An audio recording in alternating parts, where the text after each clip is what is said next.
What's the biggest real estate marketing challenge facing the industry today?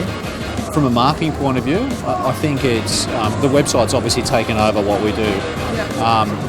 When I started in the industry, it was a lot about print media. It's really now about website. For us as a business, we're really focusing on how we can bring consumers to us by not going through the main real estate portals. Right, yeah. Okay. And is that a trend you're seeing in the industry, you think?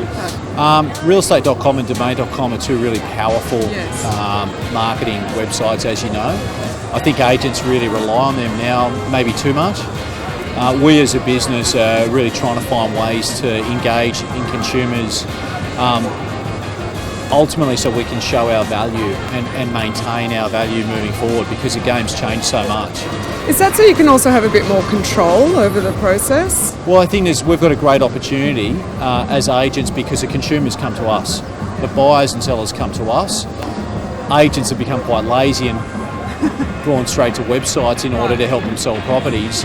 As a business, we've been focusing the last 3 or 4 years on how we can bring buyers to us through off-market platforms, through a building and pest inspection initiative, which we provide building and pest inspections, strata reports and contracts all online for every single one of our properties. Oh, okay. So they've got to go through the BresicWhitney website. I think probably the biggest challenge is that there are agents actually involved in it. There's an interesting thing that I love, that we need creativity in our business, and we really do.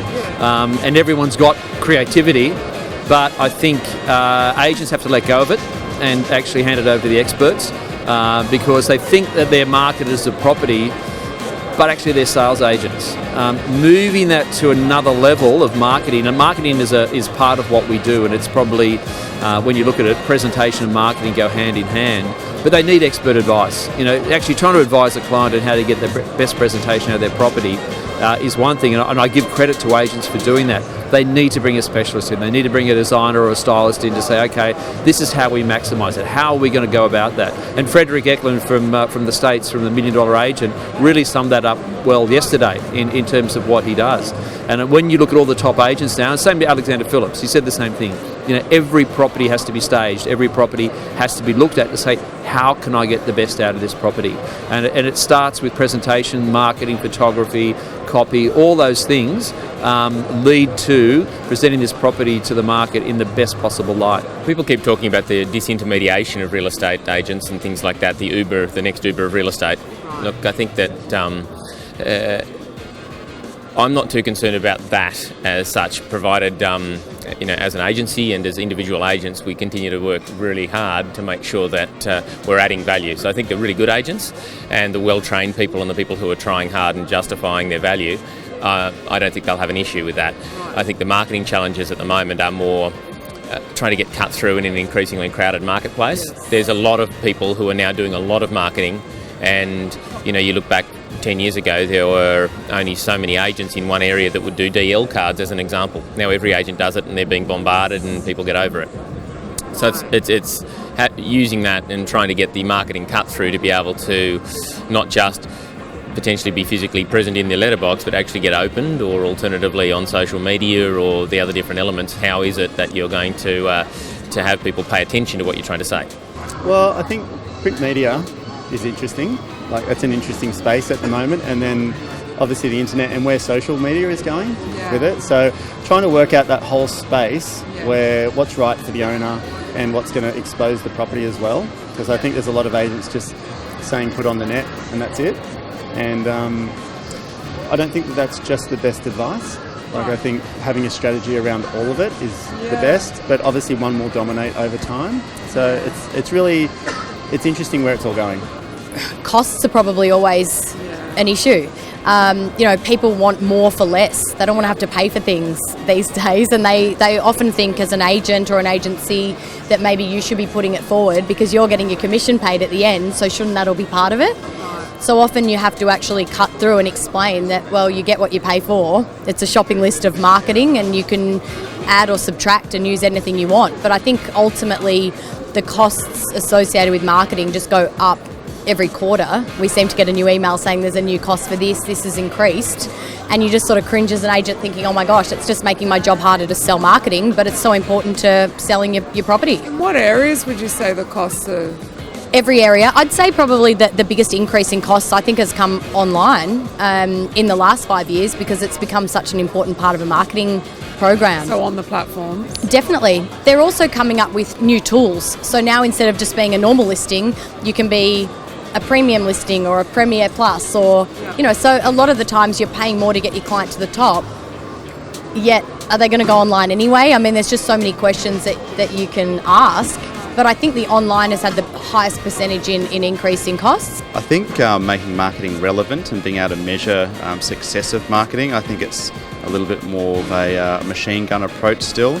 And people seem to think that they have the answers of what's working and what's not working, but actually understanding the data of what's actually going to generate the returns for you is no one's really nailing down to that. Okay, so you think it's finding it hard to look at the stats?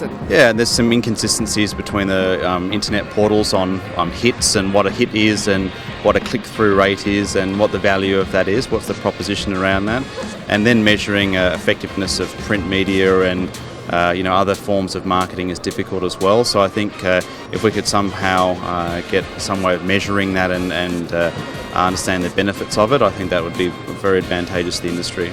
Sure, I think the biggest issue that people seem to be facing, certainly within our office, is how you balance the digital and the traditional print media, and particularly where you've got a market that perhaps is a little bit more familiar with print media in the older generations that aren't so digitally engaged.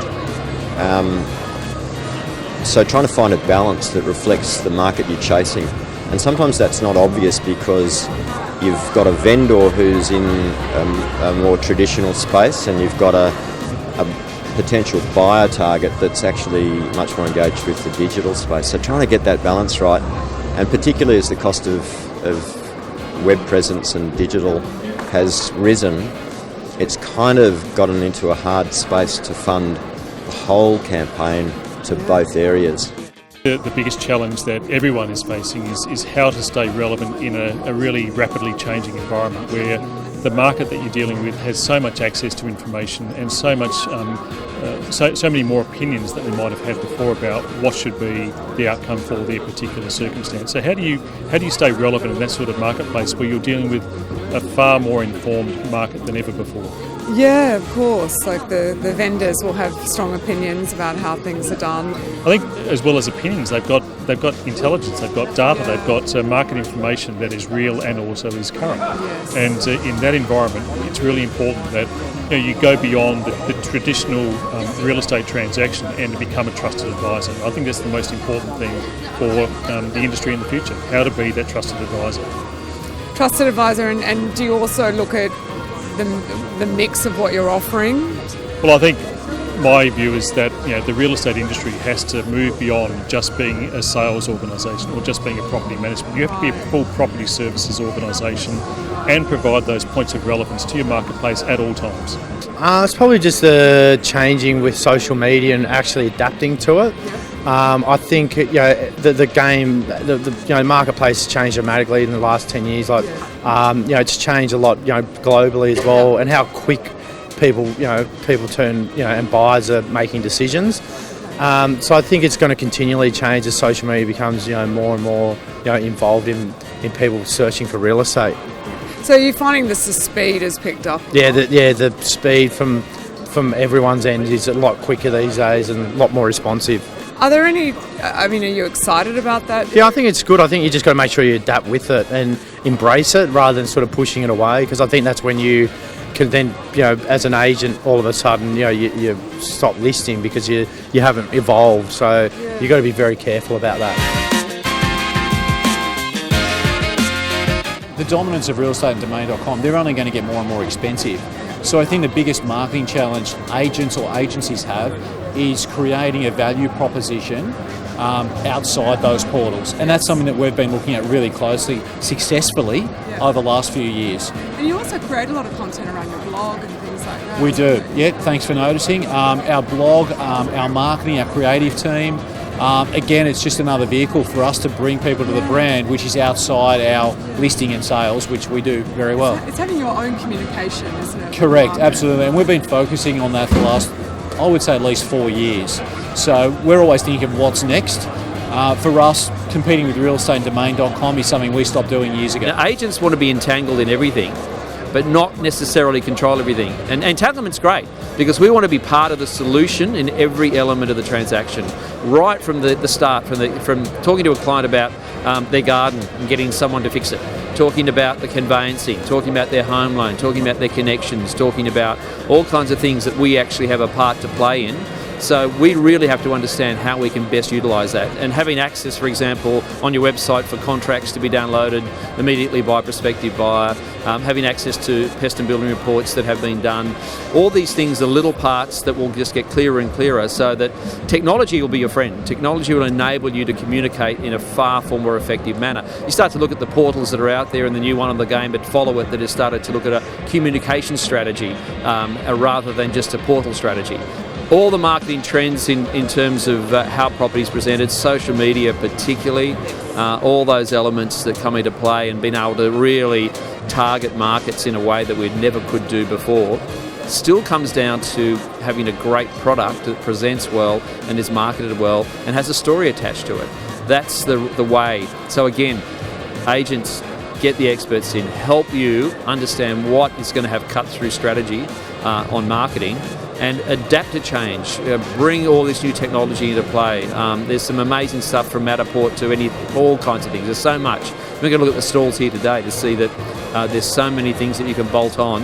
And I think integration, technological integration of various systems and operations into what we do. CampaignTrack, we're probably one of the first to actually do that in terms of integrating with our CRMs, integrating with our websites, linking up to the publications, for example. That sort of integration is happening across so many platforms now, and agents need to really adopt that fast. Without that, they're struggling. But from now on, wow, it's going to get exciting. I think it's an exciting space. It's interesting that you look at some of the portals like Domain, where the size of the business now, the Domain Group is 4 times size of business of the Fairfax newspaper group, and it shows you the popularity of the online presence.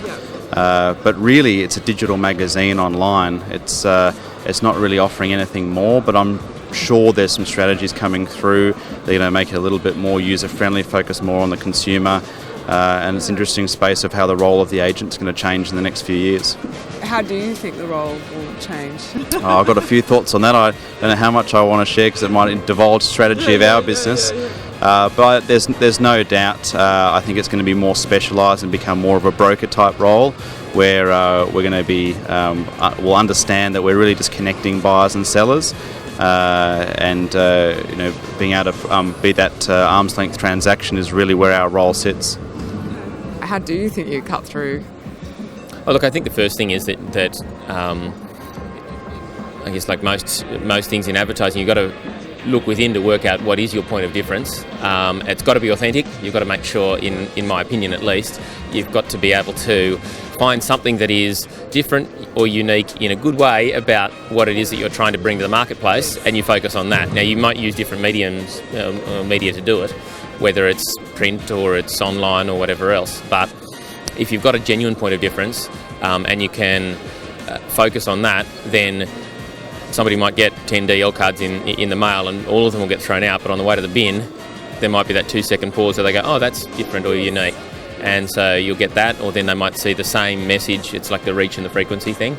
They might find the same message in your Facebook post, or they might keep seeing you around, and if they're seeing this different or unique message that's continually communicated to them, that's how you can potentially get some cut through. In terms of marketing trends within the industry, is there anything that's exciting you at the moment or concerning you, either way? Well, look, I think it's such a rapidly changing environment that the most critical thing is don't discount anything and don't put all of your focus on one area. It's about having a spread of information, but making sure that what you do is relevant for that forum and understand what it is that you can do to really help engage and then motivate and activate the people who are talking with you in that specific marketplace. So it's about being quite clear on what the function is and what the sort of mood is of the different outlets that you're talking to, and then structuring your message to make sure you can meet those different markets. You know, we're big marketers, and we really believe that it works. You know, I always say to my clients, I want a return on your investment. So if I'm not getting a return for you, then I'll subtract that from the marketing schedule and put it in somewhere else.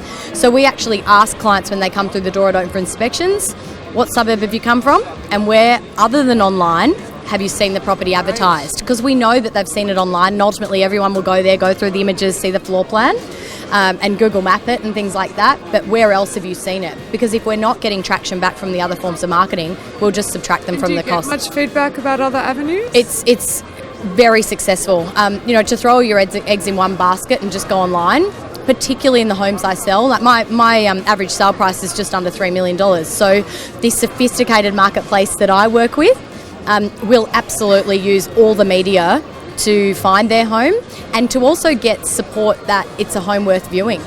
There's a bit of snob value and perception of value in, sort of crossing over the different mediums.